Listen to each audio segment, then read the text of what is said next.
What's going on, guys? So in front of you, you are looking at a very, very cool product, and this absolutely probably tops the scale in terms of cool things that someone who owns trailers or RVs may want to have.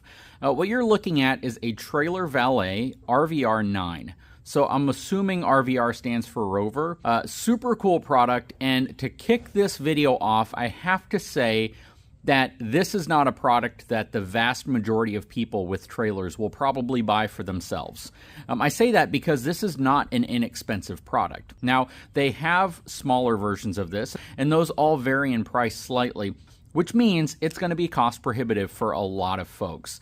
But let's talk about this thing and why this is such a cool product. Okay, so first and foremost, what is this designed for? Well, this is a motorized tracked trailer dolly. What does that mean? That means you would use this to move your RV around or your boat around. Not a fifth wheel with this specific model, but this gives you a ton of capability in terms of positioning a trailer in a way that you normally wouldn't be able to with a tow vehicle or really anything else. So what's cool about this is the flexibility that it does give you. Now, right off the bat, this is not something I would spend my money on. What does that mean? Well, it typically means the same thing that most people would say. It just simply means that it's so expensive that I would just assume find some alternative way of moving my RV to a spot or in a position not using something like this. But here's the funny thing. This is something my wife would probably get for me as a gift to help make that process easier. I think like a lot of folks, we try to tackle problems ourselves because we think that it's worth saving the money if we can just get something done in a cheaper way. And this right here is absolutely not a cheap way of getting something done, but it gives you flexibility that you may not otherwise have. So again, I wouldn't get this for myself, but if my wife had seen this, she probably would have gotten this for me. Now, we talk about the price, and a lot of people are going to be like, man, $4,000. When we talk about money in general, not a lot of people have that type of disposable income just to put towards a cool gadget like this. And of course, it's not just a cool gadget. It has a functional reason for being, which I will also go over here in a second. But, you know, I started thinking about things when my wife told me, well, how much would a lift kit on a truck cost? I was like, man, that could easily cost upwards of $5,000. How much would new wheels and tires cost? How much would a new TV cost if you want to get a super high-end one? Or shoot, even like a 42-inch plasma 15 years ago, you know, you're talking $4,000 to $5,000. And people spent money on these things because it provided them some type of entertainment and some value. Well, this does provide you some entertainment, but it can provide you a lot of value because of what it's capable of doing. And that capability is being able to control this remotely with the remote, wireless remote, from up to 40 feet away. Now, why is that important? Let me give you an example. So an example would be our travel trailer, our Surveyor Legend, right? This is a conventional travel trailer. Total length of it's about 26.5 feet.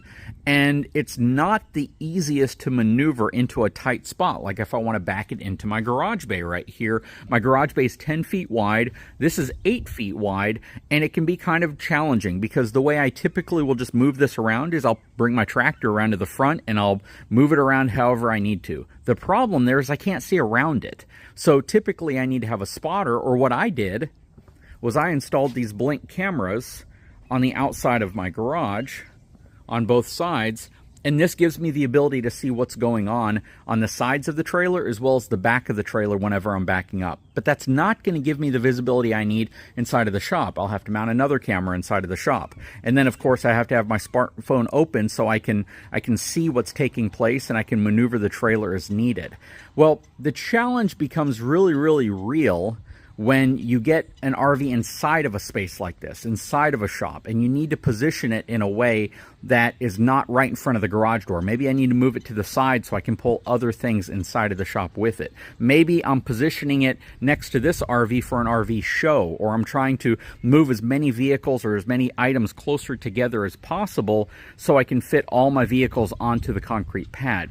Basically, whenever you're talking about moving your RV or your trailer in a way that you traditionally wouldn't be able to, or at least wouldn't be able to without a spotter or someone having to help you do it, that's really where this comes in handy. This becomes your spotter.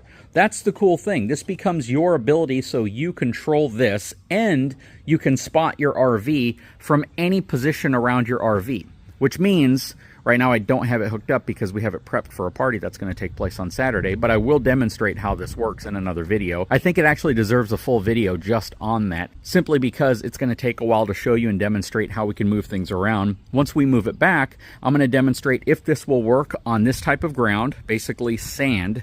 I know there's grass growing in it, but this is sandy loam, so it's very difficult at times to get traction. So it'll be interesting to see if this unit can actually get traction on this ground. I'm sure it's going to get traction just fine on the driveway, but there's a little bit of a slope towards the end, so it'll also let me see how it works on a slight grade, which I think is important. But once I move the RV back, trying to position it exactly where I want it right here might otherwise be challenging if I don't have a spotter. While I have my cameras, which can help me out, and those cameras can give me all sorts of different views of what's going on, but at the same time, there's a slight delay there. There's a lag, which a lag is never good whenever you're backing things up. But more importantly, it's not going to be as precise looking at this small screen on my phone trying to figure out where I'm at, how I'm moving things. But with the Trailer Valet, I can simply stand back here with the remote and I can position the RV however I want from any angle. If I'm standing right here and I see that I have a blind spot on the other side, well, I can simply move to the other side and still control the Trailer Valet and move the RV however I need to move it, which I think adds tremendous value and safety to getting a product like this. Again, very expensive. No one's denying that. But I think in the vast scheme of things, whenever you see the safety aspect that this can bring to your life, whenever you see the convenience of being able to do something yourself and not always requiring an assistant or a spotter to help you do it, because like most of you, I think we go out to our garage, we go out to our RV, and we try to knock out what we can by ourselves. We don't always have the opportunity to bring someone out with us. And in many cases, even if you have a spotter, that spotter may not be able to give you the type of signals and cues that are going to be helpful for you to position things. They say a lot of marriages go through a lot of stress anytime you try to get your spouse to try to get you to back into a spot and they're spotting you. So this allows you to be the controller and the spotter from any angle around your RV. And I think that is pretty dang extraordinary. Now, the unit that you see in front of you, again, this is the RVR9, and they do make other models that support lighter trailers. This one supports up to a 9,000-pound trailer. As far as a tongue weight perspective, I didn't specifically see anything related to how much tongue weight it can support, but I can imagine it can at least support 900 pounds because you typically want to be able to support at least 10% of what the trailer actually weighs. So, super cool. It has rubber tracks. They don't mar up the floor. You can see that there's a little bit when I was doing that zero turn with it, kind of like a tracked vehicle. This is not lightweight. This weighs 72 pounds. But then they can get a little lighter if you get the smaller models. I see in their videos that they say that, you know, you move this where you want. You can take it out to a campground simply by lifting it up and putting it in the bed of your truck. I would argue that that's probably one of the more inconvenient ways of using this, simply because if you have to lift this thing up, you are taking a risk of injuring your back. It's very heavy. It's not exactly what I would consider to be convenient to load up in the back of your truck, just because of how much it weighs. This specific one that I have came with the 2 5/16 inch ball. It was already in this plate, and that simply slipped into the collar right there.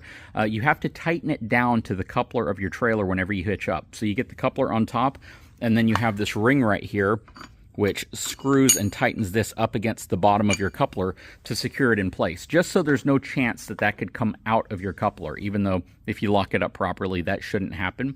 You can see that it pivots right here as well, and there is a greasable bearing inside of there, basically like a ball and socket. I did not see anything in the instructions to say that you need to secure this to here.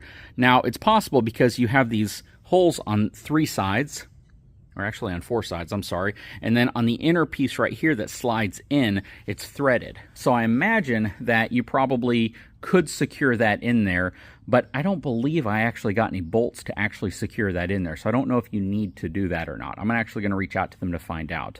You have a power button on the front. They say it takes about 2 hours to charge, and once it's charged, it'll work for about 30 minutes. I think that's more than enough time for what most people would need to use something like this for. And if it's not, 2 hours to charge the thing back up isn't asking a heck of a lot. It is super slow, so don't get into this thinking you're going to get something that you can jump hills with or is going to be super fast. To turn it on, again, you power the button on right there. You press and hold this top button right here. The remote will light up, and it's already paired, but the power turns off on both units if you don't use it for a while.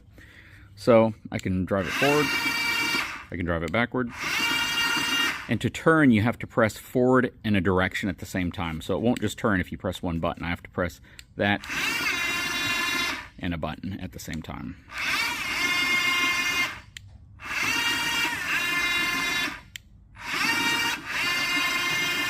And for what I've seen, it doesn't appear as if there's any issue turning a trailer, you know, very, very sharp whenever you have this connected, even though your tires at that point will kind of drag a little bit on your trailer, and it can create a little more pressure and a little bit more force required to move it. But from what I've seen, I don't think this struggles turning a trailer at all. But super, super cool. I think that this is going to be very handy for me. This was provided to me by my channel sponsor, etrailer.com. They direct shipped it from the folks over at Trailer Valet. It's a super cool product, I gotta admit. Would I use this in sand a lot? Absolutely not. I am interested to see if I can move the trailer in sand or if this is just going to start bogging itself down in the sand. But I really don't want to do that much because sand's going to get into all the parts. And that's really where you can start to see something like this wearing out if you're not careful. I understand that it's like weatherproof to some degree or it's weather resistant, but I would not want to subject this in a way that I consider to be like destructive to it. There's a lot of folks out there who see things like this and like, well, obviously it's a tank, so, you know, this thing should be able to endure combat situations. No, this is designed for the specific purpose of moving your trailer around on relatively flat ground, typically I would imagine on smooth concrete, and giving you the ability to position your trailer in a way that you might not ever be able to position it otherwise. Because when you're hitched up to a vehicle, you have to remember that your trailer plus your vehicle, which could be upwards of, what, 20 to 25 feet additional length in front of it, is going to limit where you can put your trailer and how you can put it in certain positions. This right here, essentially, at the worst part, will take up maybe 1.5 feet of extra length added to your trailer, which means you can really, really move a trailer anywhere you would want to move it as long as there's space for the trailer. As long as you have space to maneuver the trailer is probably the better way of saying it. And this should be able to get you where you want to go. Again, smaller models if you have lighter trailers, but I think it's super cool. I'll put a link in the description of this video if this is something you may be interested in. A lot of people finance things that are a lot more expensive than this. So since I've had this, which it's only been like 2 days now, I've honestly been able to kind of justify spending the money for something like this and putting it on a credit card or financing it if it accomplishes the task that it's designed to accomplish, and that's to be able to move a trailer around in a way that you would never be able to do it without something like this. Anyways, I sure hope you enjoyed the video. I mean, this is a lot less expensive than a forklift, which is what RV dealerships tend to use to move RVs around, and you can get it into tighter areas. It is a bit slow, it is pretty dang heavy, and it's absolutely something I think can benefit a lot of people. But for a lot of people, they just won't spend the money on something like this, and I totally get it. I totally understand. I'm not trying to really sell you on buying this. I'm just letting you know it exists, and it's pretty dang cool. Anyways, guys, I sure hope you enjoyed this video. Please take a moment, subscribe to the channel, because we are going to have much, much more content on this, actually moving the trailer. And we have a lot of conventional trailers out here, so it's going to be cool to see if this can move my dump trailer, which when it's empty, you know, is going to weigh roughly about 5,000 pounds. When it's full of the stuff I throw in it, which is debris and brush and stuff like that, it's probably closer to 8,000, 9,000 pounds. Plus I have my new lowboy trailer. I have a new surprise trailer that you'll be seeing soon on the channel. And it's going to be really cool to see how many different scenarios this comes in handy. Anyways, guys, if you haven't had a chance, please take a moment, hit that subscribe button. I really appreciate it. I love my subscribers. I love my viewers. But the only way you get notified of new videos when they come out is to hit that subscribe button, hit the notification bell so it lets you know. And please take a moment, hit that thumbs up button too. It lets YouTube know that you enjoy the content I put out. Talk to you again very soon.